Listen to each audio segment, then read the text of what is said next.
이번 시간에는 챔프 마일리지를 검색하고 신청하기 위해 살펴봐야 할 것을 알아보겠습니다.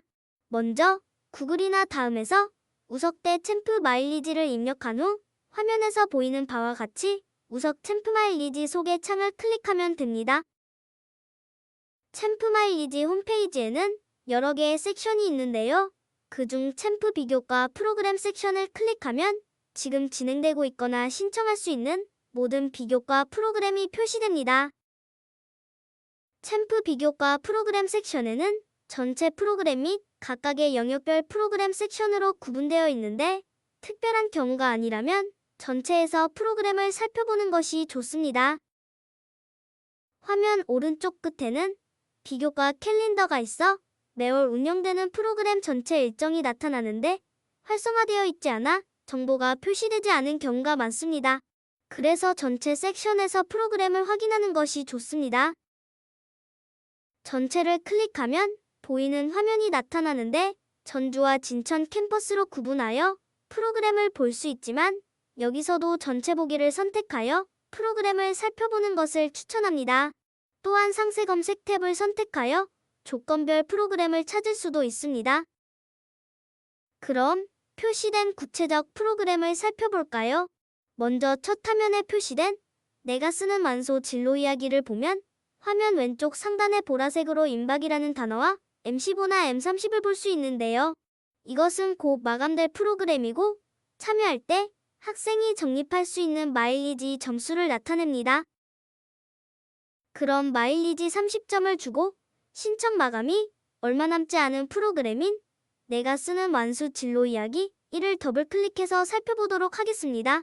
화면을 열면 누가 참여할 수 있고 참여 학생 성별과 참여 가능 학과가 표시되어 있는데 거의 모든 프로그램이 학년, 학과, 성별과 관계없이 누구나 참여할 수 있습니다. 이 점을 꼭 기억하고 프로그램에 참여해야 나중에 마일리지 점수를 많이 적립할 수 있습니다. 또한 화면에서는 담당 부서와 담당자가 표시된 경우가 있어 문의사항이 있으면 언제든지 궁금한 점을 물어보는 것도 중요합니다. 선택한 프로그램 화면 창 밑에는 세부 내용이 표시되어 있는데 여기서는 꼭 몇 가지 확인할 것이 있습니다. 우선 언제 프로그램이 시작되고 대면 참여인지 비대면인지를 확인해야 하고요. 다음으로 특별히 강조한 주의사항이나 마일리지 점수를 몇 점 주는지를 살펴봐야 합니다. 그런 다음 화면 제일 마지막에 있는 참여 신청을 클릭하여 신청하면 되는데 신청 이후에 사정이 있어서 불참해도 특별한 문제가 없으니 관심 있거나 필요한 프로그램은 신청을 하는 것이 좋습니다. 만약 신청이 되지 않으면 담당 부서에 문의하면 친절하게 알려줄 거예요. 3월달 기준으로 홈페이지 2페이지로 넘어가면 여러 개의 학습 공동체 프로그램이 나타나는데요. 이러한 학습 공동체 프로그램은 학생 몇 명이 모여서 자발적으로 스터디하는 팀 모임이라고 생각하시면 됩니다. 기억해야 할 점은 이러한 학습 공동체 프로그램은 보통 1학기 동안 팀원들끼리 평균 일주일에 한 번씩 모여 주제별로 서로 대화하거나 공부하는 건데요. 마일리지 점수도 많이 주고 지원도 많다는 점에서 꼼꼼히 살펴볼 필요가 있습니다. 예를 들어 디딤돌 학습 공동체에 들어가 보면 다른 학습 공동체와는 다르게 팀 구성 조건이 추가되어 있는 것을 확인할 수 있습니다. 보통은 이러한 조건이 없지만 특별히 표시된 참여 조건이 있다면 꼭 확인해야 합니다. 그리고 이러한 학습 공동체 프로그램은 참여만으로 개인당 금품이나 물품을 지원해 줍니다. 무엇보다 마일리지 점수를 1인당 15점을 주고 있으며 팀 활동 기록을 잘 정리해서 제출하면 평가를 통해서 각 팀당 50만 원에서 30만 원까지 지급해주고 있습니다. 여기서 확인할 수 있는 것처럼 보통 10개 팀 정도의 시상팀을 선정하기 때문에 조금만 신경을 쓰면 입상하는 것이 어렵지는 않은 것으로 알려져 있습니다. 페이지 하단에 있는 첨부 파일 양식은 활동을 마치고 제출할 파일 양식입니다. 다른 학습 공동체 프로그램 역시 방금 설명한 내용과 거의 유사하지만 다른 조건들이 있을 수 있으니 구체적으로 확인하는 게 필요합니다. 기억해야 할 점은 이러한 프로그램은 보통 3월까지 신청 접수가 마감되기 때문에 신청 기간을 놓치지 않는 것이 제일 중요하다는 점입니다. 일부 프로그램은 특정 학생만 참여할 수 있는 경우가 있는데 그러한 경우는 아주 많지 않습니다.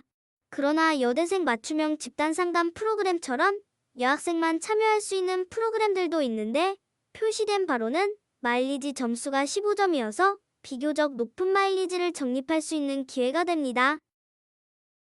다음으로 챔프 마일리지 프로그램을 선택하고 참여할 때 주의할 점은 특정 학과 학생들만 참여할 수 있는 것 같은 제목의 프로그램입니다.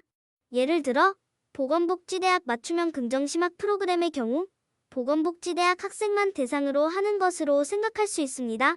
그러나 해당 프로그램을 클릭하여 살펴보면 모든 학생과 전체 학과 학생이 참여할 수 있다고 표시되어 있습니다.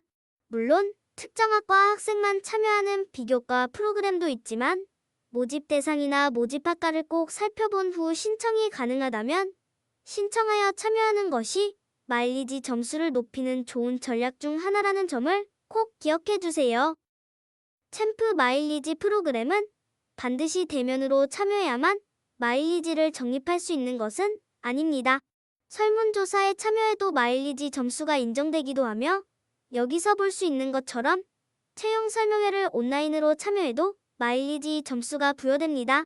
작은 마일리지도 꾸준히 적립해 나가면 학기 말이나 학년 말에 다음 연도 마일리지 적립 계획에 큰 도움이 됩니다. 그 결과 졸업할 때 만족할 만한 장학금을 받고 졸업할 수도 있는 거고요. 기억해야 할 점은 이러한 온라인 참여로 마일리지를 부여하는 경우 참여를 어떻게 증빙해야 하는지를 반드시 그리고 꼭 확인해야 하는데요. 내가 참여한 활동에 마일리지를 적립하기 위해서 어떻게 신청해야 하는지는 다음에 구체적으로 설명해 주도록 하겠습니다. 이상으로 챔프 비교과 마일리지 프로그램을 검색하고 주의 깊게 살펴봐야 하는 점, 그리고 신청 방법에 대해 간략히 알아보았는데요. 학교에 이러한 프로그램이 있고 마일리지를 적립하여 장학금도 받고 졸업할 수 있다는 점을 알았다면 조금 번거롭더라도 부지런히 정보를 찾아보고 꾸준히 참여하길 바랍니다. 그럼 겁나게 행복한 하루하루 되시길 바랄게요. 안녕.